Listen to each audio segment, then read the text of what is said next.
Hi நண்பா! உங்களில் நான் உங்கள் ஆமாஸ் தமிழ். நம்ம பல படம் பார்க்குறோம். அந்த வரிசையில ஒரு சில டயத்துல ட்ரெண்டிங்கில போற ட்ரெய்லர்ஸ நம்ம டிக் விடுவோம். அதில இனிமே லோக்கி என்னப்பா நீங்க இப்படி பண்ணி வச்சிருக்கீங்களேம்மா! அப்படின்னு நம்ம லோக்கி செஞ்ச சம்பவங்கள்னு ஒண்ணு ஒரு வீடியோஸ் நான் போட்டிருக்கோம். அத கடைசியில எண்டு கார்ட்ல குடுக்குறேன். இல்லன்னா நீங்க என்னோட சேனலோட பிளேலிஸ்ட்ல போய் கூட பாருங்க. அந்த வரிசையில இந்த படம் எனக்கு பெருசா என்ன கேட்டா பெருசா உண்மைய சொல்லணும் கொஞ்சம் பொய் சொல்லணும்னா நல்லாவே இருக்கு. உண்மைய சொன்னா இன்னும் நல்லாவே இருக்கு. "என்னடா இந்த படத்த ட்ரோல் எதுவும் பண்ண போறியா?" அப்படின்னு கேட்டீங்கன்னா, இல்ல. நமக்கு படம் பார்க்குறதுல 2 மைண்ட் செட்டு நமக்கு இப்போ வளர்ந்துருக்கு. இந்த 1 வருஷமா வந்திருக்கு. ஒண்ணு நார்மலான பெர்சனோட மைண்ட் செட்டு. இன்னொன்னு கொஞ்சம் மாத்தி யோசி. Cinema critic mind set. அந்த வரிசையில நார்மல் மைண்ட் செட்டுக்கு இந்த படத்துக்கு நான் fan boy movement. Cinema critic படத்துக்கு, "ஓ! இன்னும்னா? சரி வா பார்த்துக்குவோம்." அப்படிங்கிற மைண்ட் செட். ஃபர்ஸ்ட் நம்ம நார்மல் மைண்ட் செட்ட ஓரம் வச்சுட்டு சினிமா கிரிட்டிக்ல பார்க்கலாம். அரண்மனை 4 ட்ரெய்லர் விட்டுருக்காங்க. இந்த ட்ரெய்லர் எப்படி இருக்குங்கிறத பார்க்கறதுக்கு முன்னாடி, இந்த அரண்மனை படத்தோட கண்ணோட்டம் எப்படி நகர்ந்திருக்கு? சுந்தர் சி இன்ன வரைக்கும் இல்லாத ஒரு கதை, வித்தியாசமான ஒரு கதை. அந்த கதை, இந்த கதை. இந்த ஒரு ஜானர என்னப்பா பேய், பூதம் அப்படி இப்படின்னு ஓடிக்கிட்டு இருக்கு. ஜனலாம் பழசான ஜானர். "எப்பா இன்னுமா சுந்தர் சி எடுத்துக்கிட்டு இருக்காரு?" அப்படின்னு பலர் சொல்ற மத்தியில, இந்த படத்த இத எடுக்கிறதுக்கும் ஒரு பொறுமை வேணும். ஒரு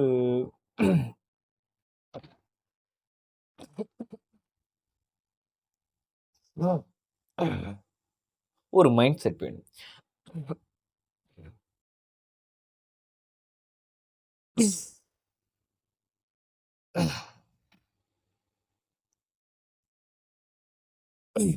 ம். ஒரு மைண்ட் செட் வேணும். அந்த மைண்ட் செட்டு சுந்தர் சிக்கு இருக்கு. அதனால தான் ரொம்ப நாள் கழிச்சு திரும்பி ஒரு பேய் படத்த நம்ம சுந்தர் சிட்ட எதிர்பார்க்க முடியும். இந்த அரண்மனை இந்த படத்தோட இந்த 1, 2, 3, 4 3வது படம் என்னமோ பண்ணி வச்சிருந்தானுங்க. ஆனா என்ன, எனக்கு இது எல்லாமே ஃபேன் பை புடிச்ச படங்கள். அரண்மனை பேய் சாரி கைஸ் கொஞ்சம் ரொம்பவே ஒளர்றேன்.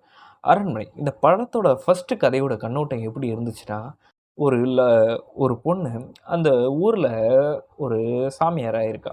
அவ அந்த ஊர்ல இருக்க நகைய திருடிட்டா அப்படின்னு சொல்லிட்டு அவள கொலை பண்ணிடுறானுங்க. உண்மையா அந்த ஊரோட பஞ்சாயத்து தலைவர் தான் நகைய திருடியிருப்பான். அவ ஒரு அ கொஞ்சம் அந்த டோன்லயே பண்றோமா, ஏன்னா நானே இருட்டுல தான் ஷூட் பண்றேன். நமக்கு மனுஷங்கள பார்த்து தான் பயப்படுற மாரி இருக்கு. பேய்கள பார்த்து இல்ல. அது ஒரு பிரேதாத்மாவா மாறுது. அந்த பிரேதாத்மா பல ஆண்டுகளாக அதுக்கான காலத்துக்கு காத்திருக்கு. அன்னைக்கு ஒரு நாள் அந்த அரண்மனைய திறந்து, அந்த வாள்கள் குத்தப்பட்டு, அதிலிருந்து ரத்தம் பீறிட, அந்த பிரேதாத்மா வெளிவருது. இங்க ஏதோ தப்பா நடக்க போதுன்னு தூரத்துல ஒரு சாமியார் சொல்ட்டு ஓடி போறாரு. இது மாரி இந்த கதைகள் நடந்துட்டு இருக்க, கடைசில அம்மாவு பாட்டு கூட பாடக்கூடாது. காப்பிரைட் குடுத்துருவாங்க. அந்த பல ஊர்லேருந்து பல சிலைகள் கரைக்கப்பட, அந்த சிலைகளோட அந்த புனித சக்தி பட்டு, அந்த ஆவி அதில அப்படியே காத்தோட காத்தா கரைஞ்சு போச்சு. 2வது அதே மாரி கான்செப்ட்ல இதே மாரி கான்செப்ட்ல தான் வந்துகிட்டு இருந்துச்சு. இப்போ 2 இதே ஒரு ஃபார்மட்ல வேற வேற ஃபார்மட்ல அது அம்மன் சிலைய கரைச்சானுங்க. இது வந்து தீர்த்தம் பட்டு வந்துச்சு. தீர்த்தப்பட்டு அப்படியே அ லேசர் பீம் மாரி வந்துச்சு அப்படின்னு அப்படி ஒரு கதைய முடிச்சிருப்பாங்க. 3 கிராபிக்ஸ் என்னடா நீங்க பண்ணி வச்சிருக்கீங்க? அப்படின்னு தான் என்னைய சொல்ல சொன்னுச்சு. இதில என் ஃப்ரெண்ட் ஒண்ணு சொன்னான். "ஏய் 3வது படம் ஃப்ளாப் ஆயிருச்சுன்னு தான்ப்பா ஹிப்ஹாப் ஆதியே நம்ம மியூசிக் போடாம போயிட்டாரு" அப்படின்னு என் ஃப்ரெண்ட் சொன்னான். இது ஃப்ரெண்ட் சொன்னது. 3வோட கதைய எடுத்துக்கிட்டா, இது கொஞ்சம் கொஞ்சம் ஓரளவுக்கு ஸ்டோரி வைஸ் கொஞ்சம் நல்லா கொண்டு போயிருந்தாங்க. எப்புட்ன்னா, ஒரு காதலன், காதலி வந்து ஒரு ஊருக்கு ஒரு ஒரு சாமியாரும், ஒரு மாந்திரீகவாதி இருக்காரு. அந்த மாந்திரீகவாதி பரம்பரையாக ஜெமின் குடும்பத்துக்கு சேவை செய்றவங்க. அந்த ஜெமின் ஒரு வாட்டி த அந்த மந்திரவாதிய மந்திரவாதின்னு சொல்ல வந்துட்டு, தன் அந்த சாமியார் வீட்டுக்கு வந்துருவாங்க. சாமியாரு வீட்டுக்கு கல்யாணத்துக்கு வருவான். அந்த ஜெமீன் வந்து அந்த பொண்ணோட நம்ம ஆண்ட்ரியா தான். ஆண்ட்ரியா மேல ஆசைப்பட்டு அந்த பொண்ண க கூட்டிட்டு போய் இவன் மறுகல்யாணம் பண்ணிக்குவான். இது இது இது தெரியா அவனுக்கு தெரியாது. அவங்க ஏற்கனவே மியூச்சுவலா இணஞ்சுட்டாங்க. அந்த குழந்தை வரும். அந்த கொ அந்த குழந்தைய தான் வேலைக்காரன்ட்ட குடுத்து வளர்க்க சொல்லிட்டு ஆண்ட்ரியாவ கொன்றுவான். அவ ஆண்ட்ரியாவ கொன்னதோ என்னமோ, நம்ம சாமியாரோட பையன் சும்மா இல்லாம, ஓம் கிரீம் பீம் வந்துரு ஊ அது மாரி மந்திரம் போட்டு வர வச்சுருவான். வர வச்சதோ என்னமோ, அவன் நெனச்சுக்கிட்டு இருப்பான், ஆண்ட்ரியா என் அஞ்சலடா மச்சாவ அது மாரி வரும்ன்னு பார்த்தா, மூஞ்சியெல்லாம் வௌவாலா, பிரேதாத்மா வந்துவிட்டது.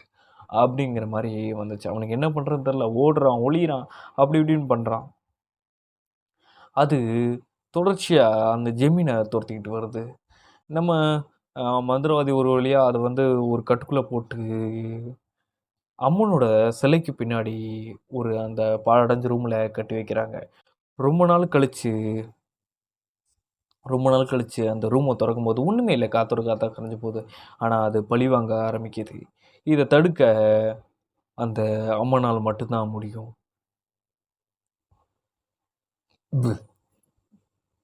மலை மேல ஒரு தீபம் ஏற்றப்பட்டு, அந்த தீபத்தோட ஒளி பட்ட உடனே இங்க கீழ முருகனுக்கு கும்பாபிஷேகம் நடத்தப்படும். அந்த அம்மன் தான் அவங்கள காப்பாத்தணும்னு இங்க கிராபிக்ஸ் ஓரளவுக்கு எந்த அளவுக்கு தீட்ட முடியுமோ, அந்த அளவுக்கு தீட்டி வச்சிருந்தானுங்க. கடைசில அந்த அம்மனே இறங்கி வந்து அந்த சிங்கம் வரும். சிங்கம் வந்து ஒரு உங்களுக்கு ஒரு சப்புன்னு அடி, உங்களுக்கு ஒரு சப்புன்னு அடி அப்படின்னு 2 பேரும் ஒரு சப்புன்னு ஒரு அடி அடிச்ச உடனே அவிங்க காத்தோட காத்தா அந்த 2 பிரேதாத்மாக்கள் கரைஞ்சு போயிரும். இந்த கான்செப்ட்ல கடைசியில சுந்தோஷிய சேசிங் கொஞ்சம் நல்லாயிருக்கும். என்னோட குழந்தைய அந்த எப்புட்ன்னா, அந்த குழந்தைய வந்து கருவுல இருந்த ஒரு குழந்தையும் பேயா மாறிரும். கருவுல இருந்த கருவுல இருந்த குழந்தையும் பேயா மாறிரும். அப்படி ஒரு கான்செப்ட்ல போயிட்டுருக்கும். இந்த கான்செப்ட் ஆ ம். இந்த கான்செப்ட் படி அந்த கருவுல இருந்த பேயும் அத பிடிக்க போவானுங்க. கடைசியில எல்லாமே காத்தோட காத்தா கரைஞ்சு போயிரும். இது ஒரு பக்கம் இருக்க, இப்போ அரண்மனை 4ன்னு வந்து நிக்குது. இந்த அரண்மனை 4ல ஏதாச்சும் புதுசா ஏதாச்சும் பண்ணுங்கப்பா அப்படின்னு எதிர்பார்த்தா, வழக்கம் போல கதை மாரி தான் இருக்கு. ஆனா இந்த துசியோட தங்கச்சி, அவங்களோட ஹஸ்பண்ட் 2 பேரும் வந்திருக்காங்க. அன்னைக்கு ஒரு நாள் காட்டுக்குள்ள போறாங்க. காட்டுக்குள்ள போனதோ என்னவோ, அவர் அதிர்ச்சியில செத்து போயிட்டாரு. இவங்க இவ அந்த அதிர்ச்சியில அவனோட தங்கச்சி வந்து தமன்னா தூக்குல தொங்கிட்டாங்க. கதைக்கு தான் நட்சத்திரம் எதுவும் இல்ல. தூக்குல தொங்கிட்டாங்க. நம்ம சுந்தர் சி வழக்கம் போல சிபிசிஐடி ஷெர்லாக் ஹோம்ஸ் மாரி வந்துட்டு விசாரிக்காரு. இதுல ஒரு கலெக்டரா இருக்காரு. இதோட இத வச்சுக்கிட்டு, இதுல ஒரு புது கேரக்டர் கொண்டு வராங்க. எப்புட்ன்னா, எல்லாமே பேய் தானே ஒரு வேலைய பாக்குது. பேய்க்கே ஒரு வேலைய பாக்குற மாரி, ஒரு மந்திரவாதி மாரி ஒரு கேரக்டர் வரான்.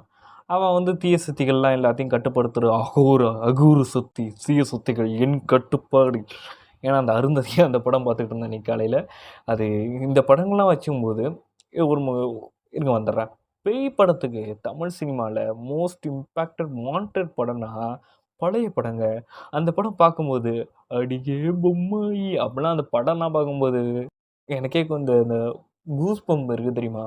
அதோட எஃபெக்ட்ல இருக்குது. எனக்கு சின்ன வயசுல ரொம்ப பயந்த படம். உங்களுக்கு இருக்கும். அந்த மாரி படங்கள்லாம் அப்படி எடுத்து வச்சிருக்காங்க. அதெல்லாம் கிளாசிக்கான மூவிஸ் இன்ன வரைக்கும் நான் இப்போ நம்ம 20 ஆகுது. எனக்கே பயமா தான் இருக்கு.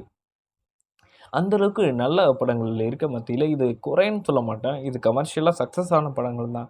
ஆனா, அது ஒரு நல்ல ஒரு கனெக்டட் இருந்துச்சு. கிரின்ஜ் பண்றானுங்க அப்படின்னு இல்லாம, அது நல்லா புரியிற கதை. இந்த வரிசையில கிராபிக்ஸ் எல்லாம் பார்த்துட்டு இருக்கும்போது, நான் ஹாலிவுட் படம்லாம் பார்க்குறேன். ஹாலிவுட் படம் அளவுக்கு சிஜி ஒர்க்லாம் பண்ணி வச்சிருக்காங்க. ஆனா, கதையில ஃபோக்கஸ் பண்ண மாட்றாங்களோ அப்படின்னு தோணுது. இதில புதுசா ஒரு சாமியார் வந்திருக்காரு. அவன் சாமியார் ஒருத்தன் வந்திருக்கான். அவன் தீய சக்திய புடிக்க பார்ப்பான். அதுக்குன்னு கொலை பண்ணுவான். அந்த பேய்க்கும் பேய்க்கும் சண்டை மாரி இவன் அந்த கெட்ட சாமியாருக்கும், கெட்ட பேய்க்கும் சண்டை. இப்ப நடுவுல யாராச்சும் ஒரு ஆளு ஒரு சாமியார் வந்து எல்லாரையும் அடக்கிடுவானுங்க. ஏதாச்சும் சாமி சிலையோட பவர் வந்து போயிரும். இது மாரி இல்லாம, ஒரு ரொம்ப தூரம் சேசிங்கு, ஒரு ஹியூமனிட்டிக்கலா, கொஞ்சம் சயின்ஸா கொஞ்சம் சேர்த்தா கூட, கொஞ்சம் ஹிஸ்டாரிக்கலா ஒர்க் பண்ணி, ஒரு ஹிஸ்டாரிக்கலான மூவ்மெண்ட் ஒரு 7 மலைகள் கடந்து ஒரு கற்கள் வரப்பட்டது. அந்த கற்களோட ஒளிப்படம். அது மாரி கொஞ்சம் ரிசர்ச் பண்ணி பண்ணியிருக்கலாமோ! அப்படின்னு தோணுது. ஏன்னா, அந்த ட்ரெய்லர் பார்க்கும்போதே தெரியுது. ஆனா, இதில என்ன ஹிப்ஹாப் ஆதி வந்து மியூசிக் பண்ணியிருக்காரு. அப்ப நல்லா தான் இருக்கும்னு நம்ம நம்பலாம். இந்த படம் எப்படி இருக்கும்? அப்படின்னு நம்மளுடைய எதிர்பார்ப்புகள் இருக்கு. ஆனா என்ன, எனக்கு இந்த இந்த படம் நார்மல் மைண்ட் செட்ல நான் ஆல் டைம் ஃபேவரைட்ல இத நான் காத்துக்கிட்டு இருக்கேன். ஆனா, இந்த படம் எப்படி வரப்போது? என்ன ஆகப்போது? அப்படிங்கிறது ஆ படம் வரும்போது கண்டிப்பா அத பத்தி பேசலாம். வீடியோ பிடிச்சா லைக் பண்ணுங்க, ஷேர் பண்ணுங்க, மறக்காம சப்ஸ்கிரைப் பண்ண தட்டி விடுங்க. சினிமா சம்பந்தம் ரிலேட்டடான மூவி, சினிமா உலகத்த ஒரு அலசலாம் அப்படின்னு நீங்க நெனச்சீங்கன்னா, மறக்காம நம்மளோட சேனல சப்ஸ்கிரைப் பட்டன கொஞ்சம் தட்டி விடுங்கப்பா. நம்ம ஃபேமிலி கொஞ்சம் பெருசாகும். ரீசென்ட் டேஸ்ல கொஞ்சம் வீடியோஸ் வந்து கொஞ்சம் டிலே கூட ஆகலாம். நம்ம கன்டென்ட்‌டுக்கு குவாலிட்டி ஃபோக்கஸ் பண்றோம். எனக்கு டைமும் ஒரு நேரம் கிடைக்க மாட்டேங்குது. முடிஞ்ச வரைக்கும் என்னால வீடியோஸ போடுறேன். சப்ஸ்கிரைப் பட்டன கொஞ்சம் தட்டி விடுங்க. உங்க கமெண்ட்ஸ தெளிச்சு விடுங்க. இது உங்கள் எம்.எஸ். தமிழன் சினிமா கிரிட்டிக் யூனிவர்ஸ்.